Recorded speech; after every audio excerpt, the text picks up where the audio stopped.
Hello guys, तो आज की इस वीडियो में हम बात करेंगे कि इनकम क्या होते हैं। इनकम हमारी कंपनी में दो तरीके की होती हैं, एक डायरेक्ट इनकम और एक इनडायरेक्ट इनकम।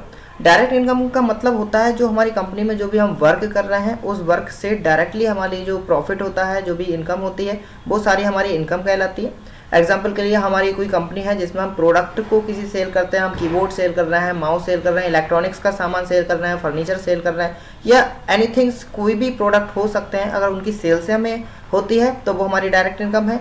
या हमारा जो बिजनेस है उसमें हम कोई ना कोई सर्विस को यूज़ कर रहे हैं तो वो सर्विस के देने से जो इनकम होती है वो हमारी डायरेक्ट इनकम में आती है। साथ में डिलीवरी चार्ज, उस सामान को पहुंचाने में, लाने में जो हम एक्स्ट्रा चार्ज उनसे लेते हैं, वो सारी चीज़ें हमारी डायरेक्ट इनकम मानी जाती हैं। नेक्स्ट आता है हमारा इनडायरेक्ट इनकम, जो कि स्क्रैप सेल। स्क्रैप जो कि हमारे बिजनेस में बहुत सारी स्क्रैप इकट्ठी हो जाती है जिससे हम एक वक्त पर सेल कर देते हैं।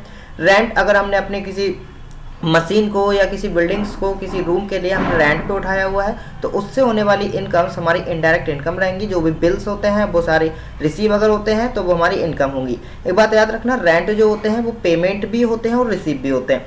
अगर रेंट और बिल को हम पेमेंट करते हैं तो वो हमारे इनडायरेक्ट एक्सपेंस कहलाएंगे, और इसी तरीके से अगर हम रेंट और बिल के लिए रिसीव करते हैं तो ये हमारी इनडायरेक्ट इनकम्स कहलाती हैं।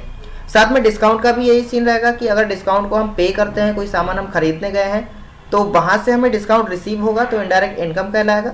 अगर हम किसी सामान को सेल कर रहे हैं तो सेल करने पर जो डिस्काउंट दिया जाएगा तो वो हमारा इनडायरेक्ट एक्सपेंस कहलाएगा। तो डिस्काउंट अगर हम एक्सपेंस है तो डिस्काउंट को पे करेंगे, अगर हमारी इनकम है तो डिस्काउंट को हम रिसीव करते हैं। तो इसी को लेकर मैं एंट्री दिखा देता हूं। जैसे कि हमारी स्क्रीन पर एंट्री आ रही है, ये आज का हमारा टॉपिक रहेगा जिसमें हमने 50,000 का बिल्डिंग रेंट पे किया है, 3 लाख लाइट बिल रिसीव किया है, 50,000 बिल्डिंग रेंट रिसीव किया है, 3 लाख लाइट बिल रिसीव किया है, 2 लाख डिलीवरी चार्ज रिसीव किया है, 1 लाख रुपए की बाइक हमने परचेज की है जो कि मैंने पिछली वीडियो में एसेट्स में बताया था, तो ये हमारी एसेट्स में रहेगी, और 50,000 रुपए की बेजिस पे की है। तो बेजिस पे का मतलब है कि हमारा ये एक्सपेंस रहेगा। इसमें मैंने फिक्स्ड एसेट्स और एक्सपेंस को मिक्स करके ये एंट्री बनाई हुई है जिसमें ऊपर की हमारी 3 एंट्रीज इनकम की हैं और 2 एंट्री हमारी एसेट्स और एक्सपेंस की रहने वाली है। तो चलिए हम ले चलते हैं आपको अपनी टैली की स्क्रीन पर। तो जैसे कि अभी हम टैली की स्क्रीन पर आ चुके हैं और यहाँ पर हमारा अभी कोई भी वर्क नहीं है, इसमें पुराना वाला सारा वर्क मैंने यहाँ पर डिलीट कर दिया है, तो शुरू से ही हम देखेंगे। तो सबसे पहले हम लेज़र को बना लेते हैं। इसमें एक और चीज़ मैं आपको बता देता हूँ कि लेज़र जो होते हैं वो हमारे 2 तरीके से बनाए जाते हैं। एक हम यहाँ पर सिंगल लेज़र में बना सकते हैं, दूसरे हम यहाँ पर मल्टीपल लेज़र का यूज़ करके बना सकते हैं। तो सिंगल लेज़र में तो पहले से अब तक हमने सारी एंट्री सिंगल में ही करी है, आज हम अपने टॉपिक में मल्टीपल लेज़र को भी देख लेते हैं। तो मल्टीपल लेज़र में जाएंगे। मल्टीपल लेज़र में सबसे पहले यहाँ पर अंडर ग्रुप पूछा जाता है। तो ग्रुप में हमें क्या करना है, देखो यहाँ पर ये सारे ग्रुप आ रहे हैं कि हमें कौन सा डाटा क्रिएटर में लेना है, डेप्टर्स में लेना है, एसेट्स में लेना है, एक्सपेंस में लेना है। अगर इसमें से कोई भी एक जैसे हमारे लेज़र आते हैं तो उसको हम सिलेक्ट कर सकते हैं, वरना यहाँ पर अंडर ग्रुप में हम ऑल आइटम को सिलेक्ट कर लेंगे। ऑल आइटम को सिलेक्ट करने के बाद यहाँ पर नाम आने लगता है कि हम लेज़र का नाम क्या रखेंगे, और साथ में जो भी हम यहाँ पर नाम रखेंगे यहाँ पर अंडर में ग्रुप सिलेक्ट करते रहेंगे तो हमारे एक ही साथ कई सारे लेज़र बनकर तैयार हो जाएंगे। तो अभी मैं एक कैपिटल अकाउंट का लेज़र बना लेता हूँ।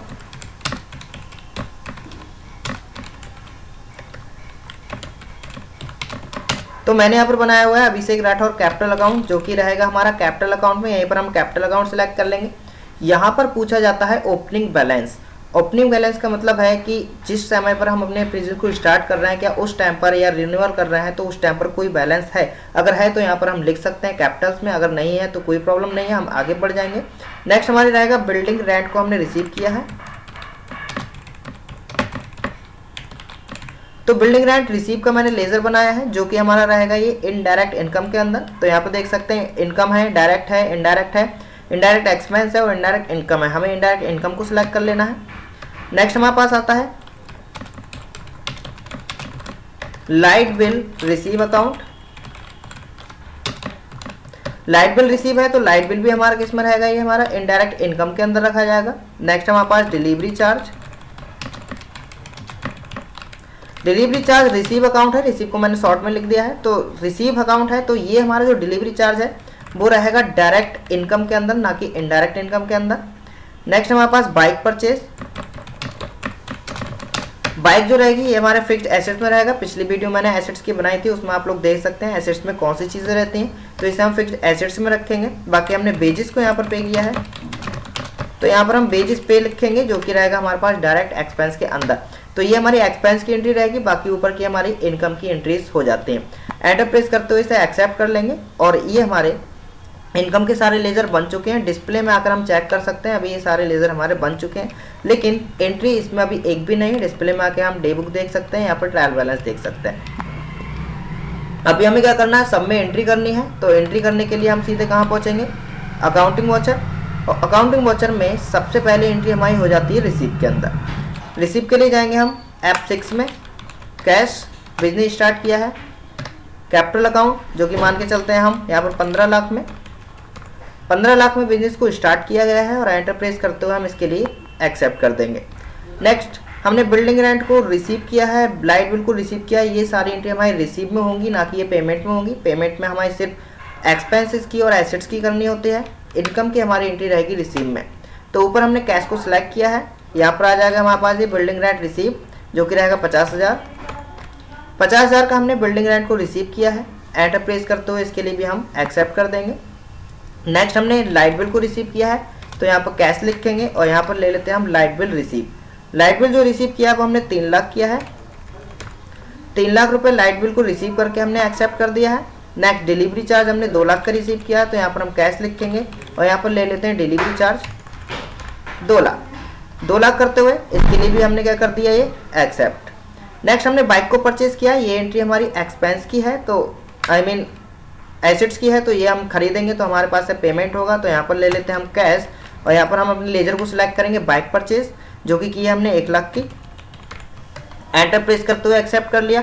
बाकी हमने 50,000 की बेजिस पे की है, तो ये भी हमारा पेमेंट में जाना है। यहाँ पर हम कैश लेंगे और यहाँ पर लिख देते हैं बेजिस पे जो कि रहेगा हमारा 50,000।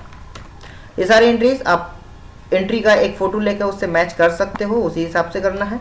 एक्सेप्ट कर लेंगे। अभी हमारी सारी एंट्रीज हो चुकी हैं। एक बार हम पहुंचेंगे यहाँ पर प्रॉफिट या लॉस की अगर मैं बात करूँ तो यहाँ पर अभी के लिए यहाँ पर नेट प्रॉफिट 5 लाख रुपए दिखा रहा है, क्योंकि हमारी इनकम काफ़ी ज़्यादा हो चुकी है। एक्सपेंस को घटाने के बाद 5 लाख रुपए आ रहे हैं। यहाँ से डिस्प्ले में जाकर ट्रायल बैलेंस में देखेंगे तो कैश इन हैंड की अगर हम बात करें तो अभी 19 लाख रुपए है। 15 लाख में हमने बिजनेस को स्टार्ट किया था, 19 लाख रुपए आ रहे हैं, क्योंकि कुछ जगह पर हमारा एक्सपेंस हुआ है, कुछ जगह पर हमारी इनकम हुई है। तो डेबिट वाली जितनी भी है, क्रेडिट वाली जितनी भी है, ये टोटल जो हमारा ग्रैंड टोटल रहता है ये दोनों बराबर रहते हैं। यहाँ से स्केप से बैक करके डे बुक में ये सारी एंट्रीज देख सकते हैं हम कि कितनी कितनी एंट्री कहाँ पर पेमेंट को किया गया है। अगर कोई भी एंट्री हमारे लिए संभालनी हो तो यहीं से हम एंटर प्रेस करके यहाँ पर किसी भी एंट्री की जो अमाउंट है या नाम है उसको चेंज कर सकते हैं। फिलहाल अभी मुझे नहीं करना है। तो इसमें इतना ही था कि हम किस तरीके से अपनी एंट्रीज के लिए पास कर सकते हैं। तो आज की इस वीडियो में हमने जाना कि हम इनकम किस तरीके से कर सकते हैं और बाकी देखेंगे हम अगली वीडियोज़ में।